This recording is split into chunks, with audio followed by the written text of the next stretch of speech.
Welcome to This Explainer.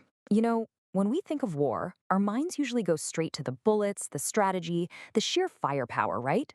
But out in the harshest environments on Earth, the absolutely most critical battles are fought over something much simpler.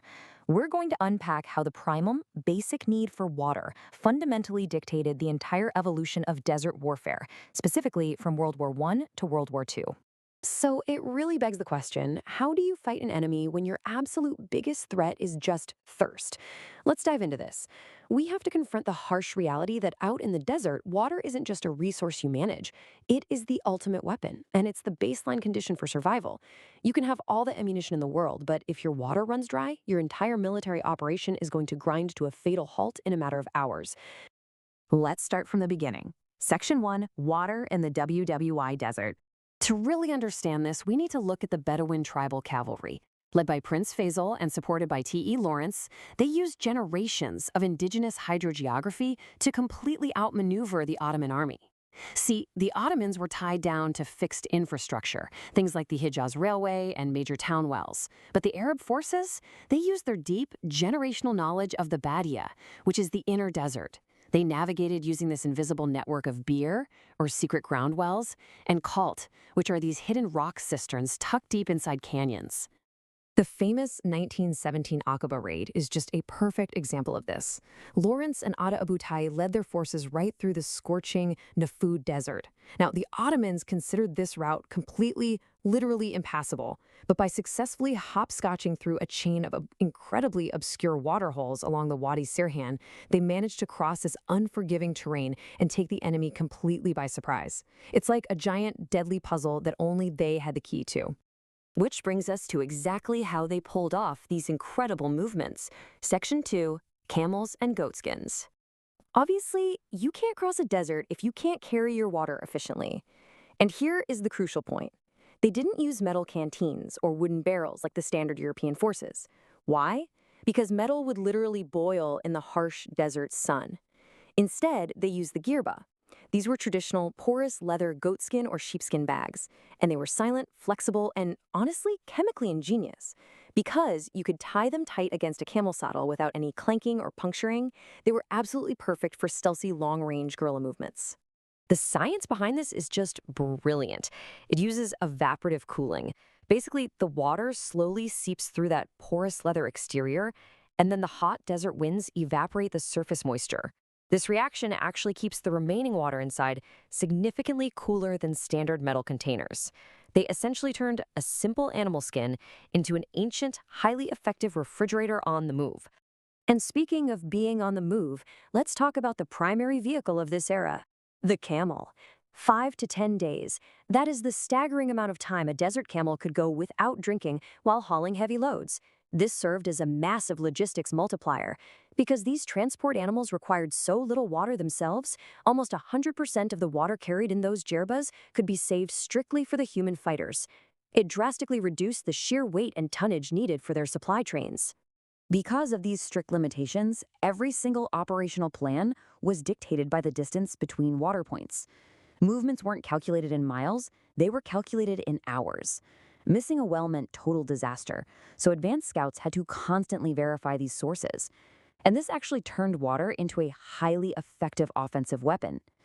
Capturing, occupying, or poisoning a well could force an isolated Ottoman garrison to surrender without a single shot ever being fired.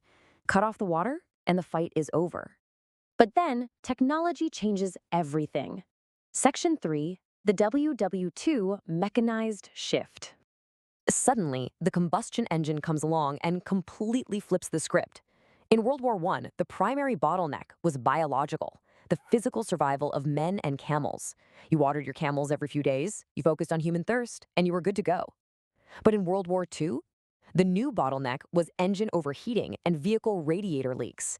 The focus shifted entirely from thirsty animals to constantly cooling the radiators of tanks, trucks, and half-tracks just to keep the war machine rolling. And the heat they were dealing with was absolutely punishing. At over 110 degrees Fahrenheit, which is about 43 degrees Celsius, these machines were practically baking out there in the sand. Because of this extreme heat, a single motorized division was now consuming dozens of tons of water daily. And get this, That wasn't for the soldiers to drink. That massive amount of water was strictly to keep its vehicles from dying in the intense heat. So, how do you even supply that kind of volume? Section 4, Industrial Water Supply. Natural oases and hidden cisterns were nowhere near enough to sustain these massive modern armies. This forced militaries into an era of brute force engineering. Instead of relying on local aquifers and native guides, forces literally had to manufacture and pipe their own water across hundreds of miles of hostile terrain. The British Army built the colossal Western Desert Pipeline, pumping fresh water parallel to the coast all the way from the Nile River into Libya. And out on the water, naval ships and coastal bases were deploying massive distillation plants, turning raw seawater into fresh drinking water just to keep these motorized convoys moving. But once you have the water, you still have to move it. Section 5, the Jerry Can Revolution. The container you use matters immensely, and early on, the British learned this the hard way. They used these containers that became infamously known as flimsies. And the name fits. There were these thin, 4-gallon tin cans that cracked incredibly easily under the stress of desert transport. Just imagine this. You are leaking up to 30% of your vital water or fuel right into the sand before it even reaches the front line. It was an absolute operational nightmare that was single-handedly jeopardizing their entire campaign. Now, compare that to the German alternative, the Wehrmachtskanister, which most of us know as the jerry can. It showcased sheer engineering superiority. It was brilliantly stamp-welded from steel with a protective inner lining.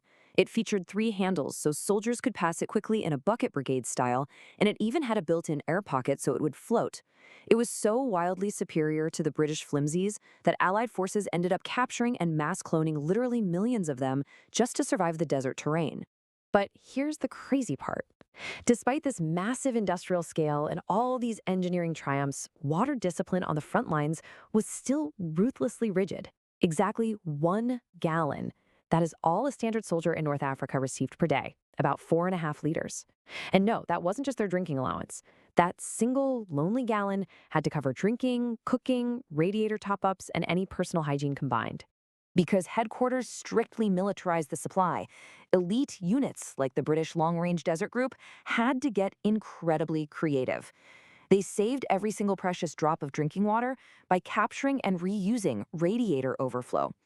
And when it came time to clean up, they were literally washing their clothes in gasoline or seawater, preserving their tiny 1-gallon ration purely for sheer survival. When you step back and look at this journey, it highlights a massive evolutionary leap in warfare. We shifted from World War I's local biological survival, where forces relied on hidden wells and evaporative goat skins, to World War II's massive industrial-scale mechanization. That meant massive pipelines, stamped steel jerry cans, and constantly fighting the threat of engine overheating. It's a total, complete transformation in how a war is fought, and it was dictated entirely by how water is managed. Which really leaves us with this final, vital thought to chew on. As modern warfare becomes infinitely more mechanized, electrified, and digitized, will our ultimate vulnerability always come right back to the simplest necessities of nature? What do you think will be the hidden bottleneck of the next great technological war? Thanks for joining this explainer, and keep questioning the systems that keep our world moving.